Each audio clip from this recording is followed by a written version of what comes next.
Is this object a balloon? Is it a UFO? Well, there's some new thoughts about it, and we have a lot more to go over today. So get in here. This is Jack with Cosmic Road. It's time for another UFO news roundup. Please hit like, please subscribe, please share on social media, and let me know what you guys think in the comments below. Okay, let's just get right to it. Maya Benowitz has a really good point here, as she says, if it was a balloon, you'd expect Brownian motion with turbulence. The motion of this object is not consistent with Brownian motion, and there's no turbulence. Its trajectory is too smooth. Now, a lot of people have pointed out that I was wrong about the object disappearing into the ground. And let's replay that.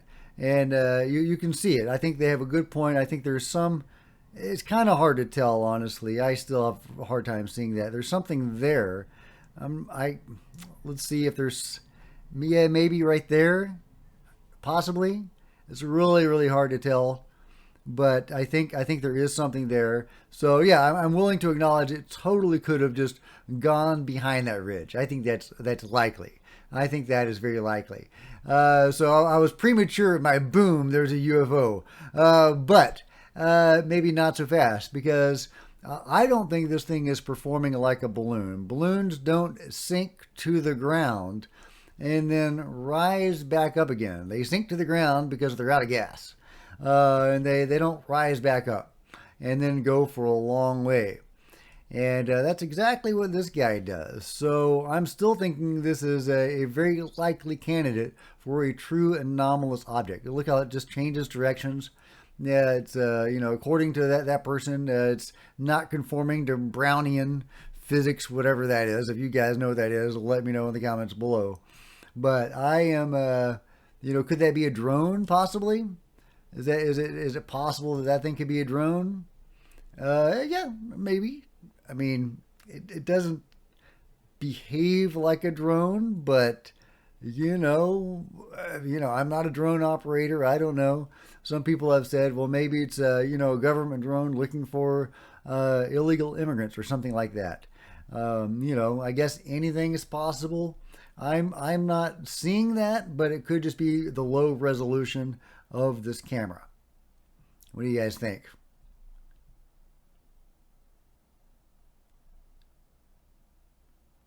Anything's possible. Okay, here's a juicy story. Check this out. Now, I've talked about this interview before. It was posted a few days after the David Grush story was first came out. Joshua Reed is a former U.S. Navy member. He mentioned Grush's lawyer, as well as two additional whistleblowers that also provided their first-hand testimony to Congress with Grush. But check out what he has to say, because this could be very, very pertinent going forward. Role play this out with me a little bit here. Am I being too cynical here, or is this maybe more? Well, I would be right along there with you on this assumption, except for what I was told recently. One of these whistleblowers is a retiring Air Force pilot who was the pilot in the 1990s of the Varginha incident in Brazil. He is the one that went down there with the military, recovered the two alien bodies and the alien aircraft that James Fox did the Moment of Contact with documentary. He is the man who was there, who did this event. He, along with the other ones, are the ones who provided this evidence. They've been in part of these programs for a while now. And that's kind of all I can say on that matter. But there is a lot of legitimacy behind these other two whistleblowers that we're not seeing right now. So isn't that incredible? Because we know there's at least one whistleblower currently making his way through the pipeline, the same pipeline that David Grush went through. And James Fox is the one that brought us that information. And of course, James Fox has a connection to the Varginha case through the movie Moment of Contact. So is that whistleblower that's currently making his way through the pipeline the pilot in the Varginha case? And if you're not familiar with the case, I highly encourage you to go watch the movie Moment of Contact. Really terrific documentary about this fascinating UFO crash or possibly shoot down in Varginha, Brazil. And there were two beings that came out of that craft and wandered around the town before they were captured by the authorities. And then the U.S. Came in and got the UFO and the beings away, who were deceased by that time, unfortunately. And although one did survive long enough to be taken to a hospital, and he actually had some interaction with the doctors, which is really fascinating to dive into if you haven't done that. But anyway, so that pilot who, transported possibly 2 alien bodies, possibly even some material from a ship to the U.S. from Brazil, could be the one currently making his way through the pipeline. And wouldn't that be an amazing witness to have at the next UFO hearing? Oh, and I wanted to go over this quote from Representative Andy Biggs. A really good quote here.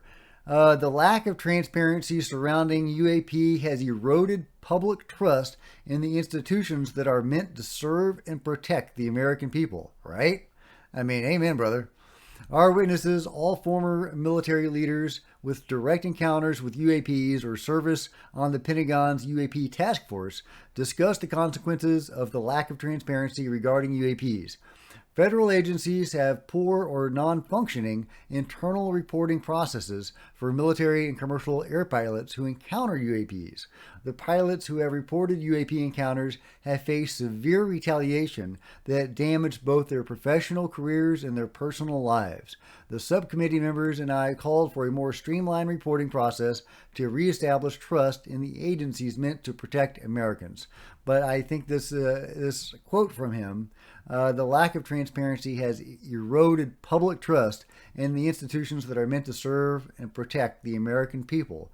I think that is very important and all too apt. I mean, I'm losing faith. I don't know about you guys.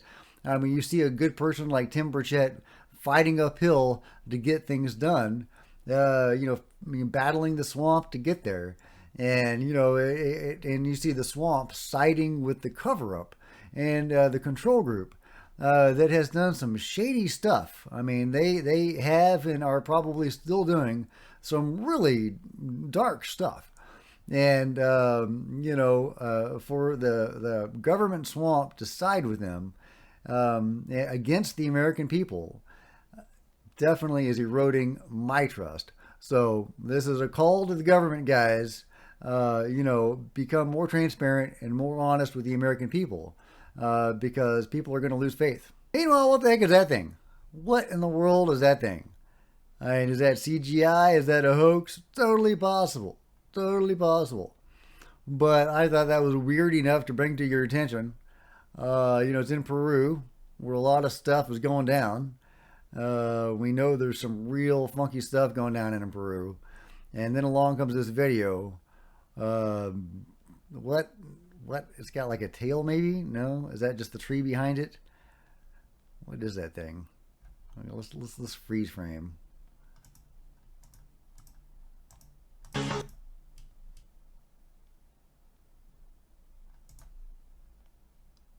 Yeah, it looks like it's got kind of a tail.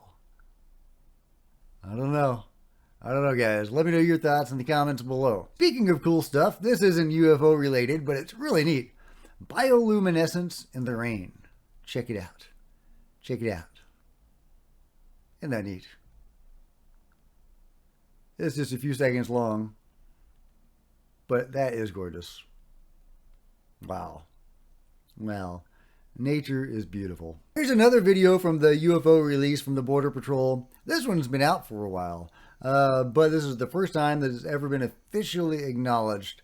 And it's a really great video, especially when it goes into the water.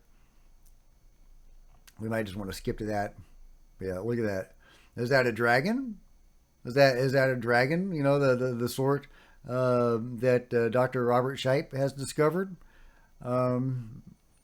Maybe too slow to be a dragon. Maybe slightly too large. I don't know. And but check it out.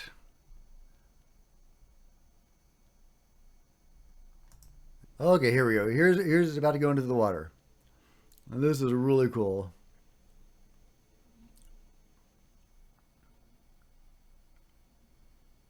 Then it comes up, and all of a sudden it's two of them. So did that split into two? Did it join its companion in the water, and now they're both swimming along together or flying along together? What is up with that? Did it bilocate? Fascinating footage. Some people have suggested that the Aguadilla videos, the one that we just watched, is two wedding lanterns. Did that look like wedding lanterns to you, Chinese lanterns? And there is a long explanation here. People have done a detailed breakdown to debunk that debunk. And I'm not going to go through it all, but it's a very compelling debunk of the debunk. And I'll link to it in the description below, and you can read it at your leisure. Meanwhile, the pilot that ejected from the jet plane, well, now we have the 911 phone call where they first learned that he had ejected, and help is being requested. An ambulance is being requested for him. And he has, if you listen closely, you can hear some new information in this. 911, what's the address of the emergency? Okay, tell me exactly what happened. I guess we got a pilot at our house, and he says he got ejected. So he ejected from the plane. So we just see if we could get some ambulance, please. I'm sorry, what happened?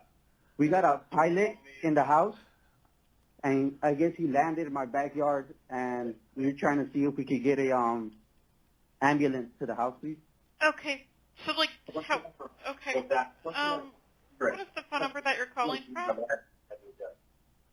Okay, we're getting help on the way. Give me just a moment. Yeah, no problem. I'm in a house. I made it in a neighborhood. I don't know what happened. Everything failed. Okay, are you with the patient now? Yes. Okay, how old is the patient? 47. So we had a military jet crash. I'm the pilot. We need to get rescue rolling. I'm not sure where the airplane is. It would have crash landed somewhere. I ejected.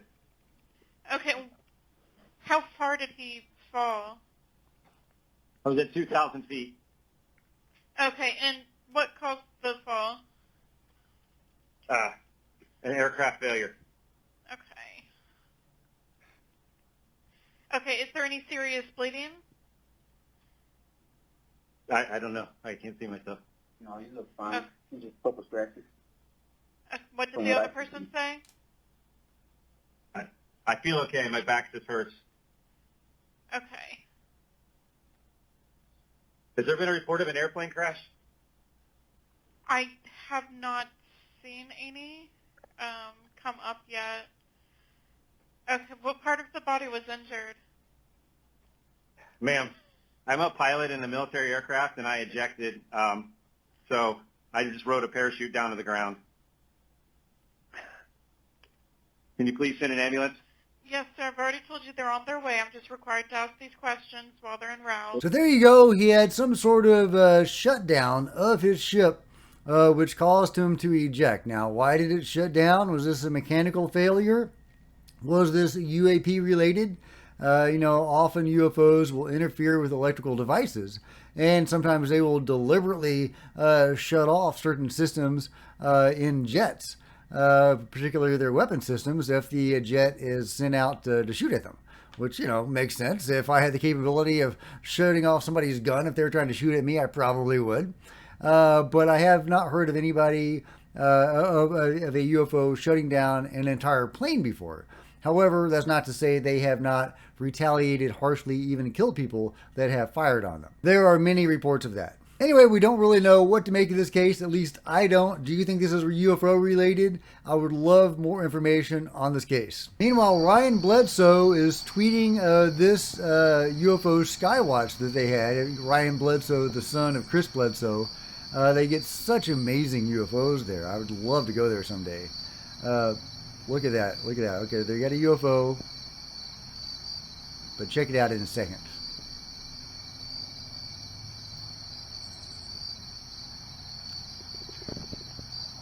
Isn't that amazing? Isn't that amazing? If you are familiar with Isetti Ranch, which is this ranch up north overlooking a mountain that is kind of like Mount Shasta. It's a place with a lot of activity and a really fascinating place. Another place on my bucket list of places to visit is James Gilliland's Isetti Ranch, Well, they call those power-ups when they have a UFO that gives a display like that where it pulses brightly. Sometimes they will specifically ask it to do that, and then all of a sudden it will just pulse like that, and they call that a power-up. So that's what I'm going to call that. Look at that. Look at that. Thank you. And they are doing that deliberately, and you can hear maybe Chris Bledsoe saying thank you. Thank you. Thank you. Sounds like Chris. An amazing capture from the Bledsoes. Okay, that's all I got for you today. We've got UFOs, we got UFOs, we got UFOs, and we've got possibly a UFO witness currently making its way through the pipeline that may in fact be the pilot that transported alien bodies from Virginia, Brazil. Man, wouldn't that be cool? Wouldn't that be cool? I hope that's the guy that testifies next time at the next UFO hearing and not the director of NASA's UFO program or Sean Kirkpatrick or anybody like that. But let me know what you think about all this news in the comments below. And if you've enjoyed this video, give me a big thumbs up. I sure would appreciate it. Smash the bell to be notified of future videos. You don't want to miss a thing. Join me on social media. There's Facebook and Twitter links below. I would love to see you guys there. If you wanted to support Cosmic Road in a bigger way, please consider becoming a channel member. See the first link in the description below. Channel members are rock stars, and I really appreciate you guys' support. Thank you so much. Meanwhile, there's plenty of other videos to check out on the channel, and I'll see you next time. This is Jack with Cosmic Road, signing out.